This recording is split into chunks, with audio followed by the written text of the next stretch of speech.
கூட்டுடந்து எதிர்வரினும் கூடி எதிர்க்கிற ஆற்றல் படை இதுகான் என அமர்ந்திருக்கின்ற இந்த படை போதுமா, இன்னும் கொஞ்சம் வேண்டுமா?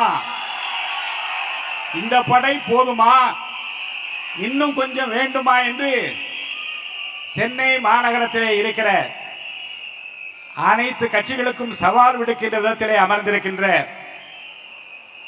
உழைப்பால் உங்களை நாங்கள் கோட்டைக்கு அனுப்புவோம், கோட்டையிலே கோலோச்சுகின்றவர்களை வீட்டுக்கு அனுப்புவோர் வரைக்கும் ஓய மாட்டுவோம் என்று சூளுரைத்து சொல்லுகிற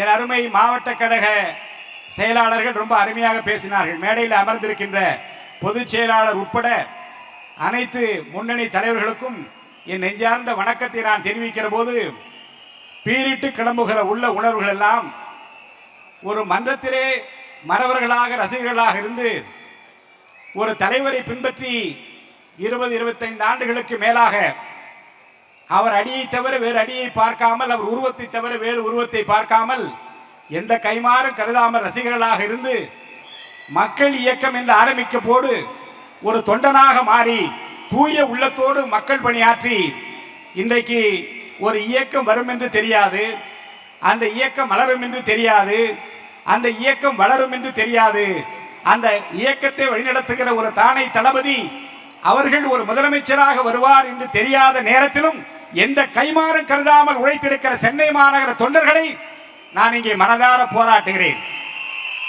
இங்கே அருமை மாவட்ட கழக செயலாளர்கள் மிடுக்கோடு பேசினார்கள், ஏற்றத்தோடு சவால் விட்டு கேட்டார்கள். காவல்துறைக்கு தாங்கள் ஆற்றிய பணியை சொன்னார்கள்.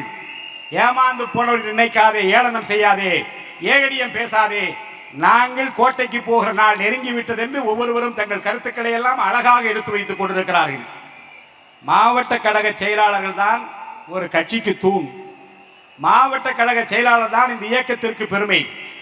அந்த பெருமையை சுமந்து கொண்டிருக்கிற நம்முடைய மாவட்ட கழக செயலாளர்கள் சென்னை மாநகரம் முழுவதும் எத்தகைய பணிகளை ஆற்றிக் கொண்டிருக்கிறார் என்பதை வருகின்றிருக்கிற அத்தனை தொண்டர்களின் கரவொலியே காட்டுகிறது. கரவொலி காதை பிளக்கிறது என்றால் இந்த விசில் சத்தம் எல்லா சின்னங்களையும் விஞ்சி நிற்கிற காட்சியை என்னாலே பார்க்க முடிகிறது. சென்னை மாநகரம் கோட்டை என்கிறார்கள். எனக்கு ஒரு வசனம் தான் ஞாபகம் வந்தது. வீரபாண்டிய கட்டபொம்மன் படத்திலே ஜாக்சன் துரை சொல்லுவார், இந்த மண்கோட்டையை வைத்துக் கொண்டுதானா மணக்கோட்டை கட்டுகிறார், இந்த மாலைக்குள்ளே இது தரைமட்டம் ஆகட்டும் என்று ஒரு வசனம் வரும். அவர் செய்தது நியாயம் அல்ல. ஆனால் நான் சொல்லுகிறேன், சென்னை மாநகர திராவிட முன்னேற்ற கழகத்தின் கோட்டை என்போருக்கு சொல்லுகிறேன், இது மண்கோட்டை தான் என்பதை தளபதி நிரூபிக்கின்ற நாள் அதிக தொலைவில் இல்லை என்பதை உங்கள் உழைப்பு காட்டிக் கொண்டிருக்கிறது. உற்சாகத்தோடு பணியாற்றி கொண்டிருக்கிற அந்த தொண்டர்களுக்கு நான் அன்போடு ஒன்றை சொல்லுவேன். ஏற்கனவே நம்முடைய அன்பு தலைவர் கட்டளையின்படி நான் பேசுகிற போது குறிப்பிட்டு சொன்னதுதான், ஒன்றுபட்டால் தான் உண்டு வாழ்வு. ஒரு சின்ன கதையை சொல்லி நான் என் உரையை முடிக்கின்றேன். 4 மாடுகள் அழகாக பயிரை மேய்ந்து கொண்டிருக்கிறது. பயிரை மேய்ந்து கொண்டிருக்கிற அந்த மாடுகளை தீர்த்து கட்டுவதற்காக சிங்கமும் புலியும் நேரம் பார்த்து கொண்டிருக்கிறது. ஆனால் 4 மாடுகளும் சேர்ந்து தாக்க வருகிற சிங்கத்தை 4 மாடுகளும் சேர்ந்து முட்டி தள்ளுகிற போது ஓடி போகிற சிங்கம் உட்கார்ந்து பார்க்கிறது. எப்படி வீழ்த்தியாக வேண்டுமே, எப்படி வெற்றி பெற்றாக வேண்டுமே, இந்த இறையை முடித்தாக வேண்டும் என்று நரியை பார்த்து கேட்கிறது, நீ ஒரு யோசனை சொல் என்று. நீ நயமாக பேசி, நய வஞ்சகமாக பேசி ஒவ்வொருவரையும் தனித்தனியாக பிரித்து விடு. ஒன்றாக இருந்தால் தானே நம்மை வீழ்த்துவார்கள், ஒன்றாக இருந்தால் தானே நாம் இறை பெற முடியாது.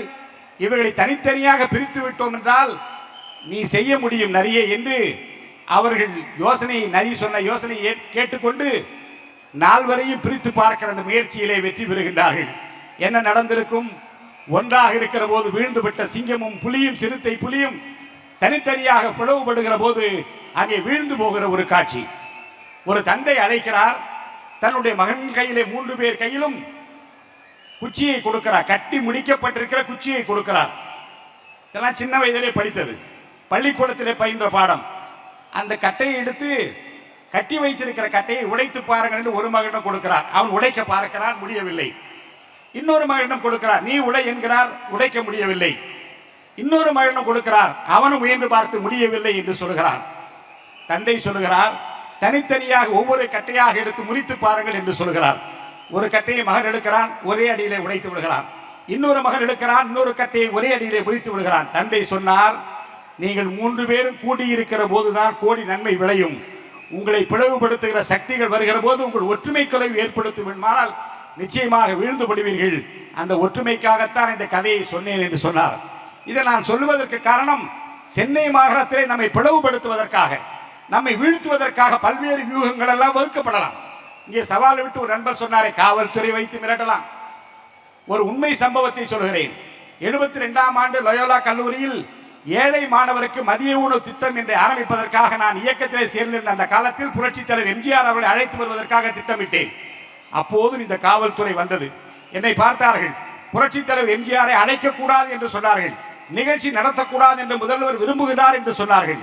நான் நடத்துவேன் என்று சொன்னேன். ஏனென்றால் ஏழை மாணவருக்கு மதிய உணவு திட்டத்தை அவர் திருக்கரத்தாலே 11,000 ரூபாய் பணம் கொடுத்து இந்த திட்டத்தை ஆரம்பிக்க சொல்லி இருக்கிறார். நடத்துவேன் என்று சொன்னேன். வேலை கிடைக்காது, எதிர்காலம் பாழாகிவிடும், ஒன்றுமில்லாது போய்விடுவீர்கள் என்றெல்லாம் மிரட்டினார்கள். ஆனால் நான் சொன்னேன், நிச்சயமாக விழா நடக்கும், இதோடு படிப்பே முடிந்தாலும் பரவாயில்லை, நான் அவர் பக்கம் நிற்பேன் என்று சொன்னேன்.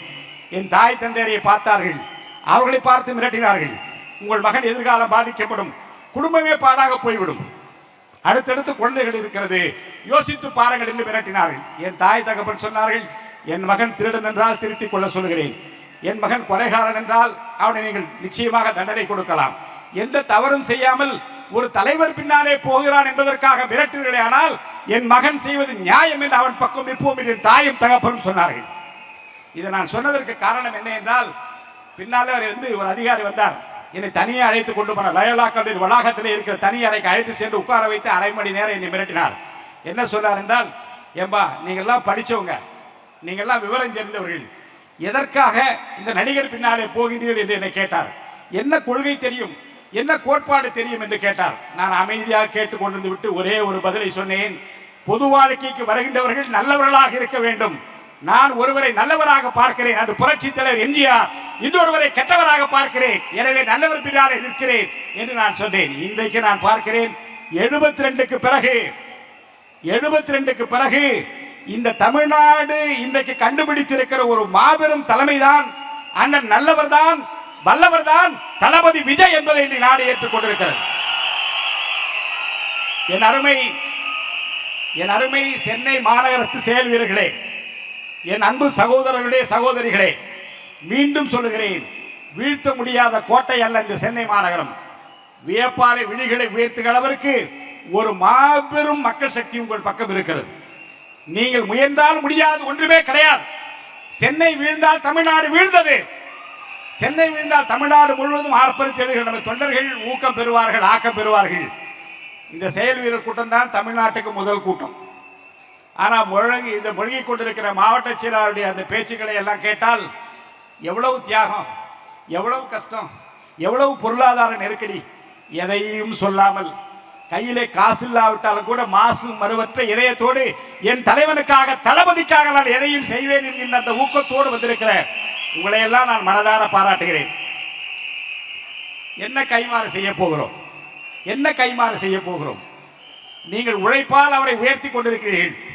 ஆட்சி வரும், முதலமைச்சராக அமர்வார், இந்திய நாடு கண்டிராத ஒரு மாபெரும் வெற்றியை அவர் பெறக்கூடிய நாள் நெருங்கிக் கொண்டிருக்கிறது, மனதில் வைத்துக் கொள்ளுங்கள். என்னுடைய விருப்பம் எல்லாம், முதல்ல நான் கவுன்சிலராக இருந்தேன், எம்எல்ஏவாக ஆக்கப்பட்டேன், 17 தொகுதிக்கு மாவட்ட செயலாளர் ஆக்கப்பட்டேன், வாரிய தலைவரானேன், சட்டமன்ற உறுப்பினரானேன், பல்வேறு பொறுப்புகளை எல்லாம் நான் அனுபவித்தேன். ஆனால் ஒன்றை நான் புரிந்து கொண்டேன், நீங்கள் இங்கே இருக்கிற சென்னை மாநகரத்தில் இருக்கிற பல பேர் கவுன்சிலராக வர வேண்டும், மேயராக வர வேண்டும், துணை மேயராக வர வேண்டும், பல்வேறு பொறுப்புகளிலே அமர வேண்டும். உங்களின் எதிர்காலம் மக்கள் பணி ஆற்றுவதற்காக இறைவன் உங்களுக்கு கொடுத்திருக்கிற இந்த பதவிகள், நம்மை நம்பி இருக்கிற தலைவருக்கு விசுவாசமாக இருக்க வேண்டும் என்பதற்காக நீங்கள் பெற்றிருக்கிற இந்த பதவிகள் மக்களை நோக்கி செல்லட்டும், மக்கள் பணிக்காக செல்லட்டும். மக்கள் பணி ஆற்றுவதிலே நம்முடைய மக்கள் இயக்கத்தை சார்ந்த உங்களுக்கு தளபதி, போற்றுதலுக்குரிய வணக்கத்திற்குரிய தளபதி விஜய் அவர்களுக்கு கிடைத்திருக்கிற கொள்கை தங்கங்களைப் போல வேறு எந்த கட்சியும் கிடையாது. நான் எழுதி தர முடியும். பல்வேறு கட்சிகளுடைய வரலாற்றை பார்த்திருக்கிறேன், பழகி இருக்கிறேன், பேசி இருக்கிறேன், தெரிந்து வைத்திருக்கின்றேன். இங்கே நமக்கு கிடைத்திருக்கிற தங்கங்களைப் போல மிகப்பெரிய சொத்து வேறு எந்த கட்சியும் கிடையாது. ஏனென்றால் குறைந்த காலத்தில் நிறைவாக வெட்டிவா என்றால் கட்டி வருகிற கட்டிடம் காளைகள் நிறைந்திருக்கிற ஒரு கழகம் இது. வெட்டிவா என்று சொன்னால் கச்சிதமாக பணியை முடித்து தருகிற மகளிர் நிறைந்திருக்கிற ஒரு கழகம் இது. சென்னை மாநகரத்தை பொறுத்த வரைக்கும் நீங்கள் ஆற்ற வேண்டிய பணிகள் அநேகம் இருக்கிறது. நிச்சயமாக ஒன்றை சொல்கிறேன், நயவஞ்சகம் சூழ்ச்சிக்கு ஆட்பட்டு விடாதீர்கள், பிரிவினை சக்திகளுக்கு ஆட்பட்டு விடாதீர்கள். ஜாதி மத இன மொழி வேறுபாடுகளை எல்லாம் களைந்திருக்கிற நாள் நெருங்கி கொண்டிருக்கிறது. நம்மை பொறுத்தவரைக்கும் பிறப்புக்கும் எல்லா உயிர்க்கும் என்ற அடிப்படையில் எல்லோரையும் சமமாக பாதித்து சமூக நீதியை நிலைநாட்டி இதுவரை இந்திய துணை கண்டம் பார்த்திராத ஒரு நல்ல முதலமைச்சரை, நேர்மையான ஒரு முதலமைச்சரை, ஒரு நல்லவரை வல்லவரை ஆட்சி கட்டிலே அமர்த்துற வரைக்கும் ஓயாது உழைப்போம் வாருங்கள் என்று நான் சூளுரைத்து இந்த வாய்ப்பிற்கு வணங்கி விடைபெற்றுக் கொள்கிறேன். நன்றி, வணக்கம்.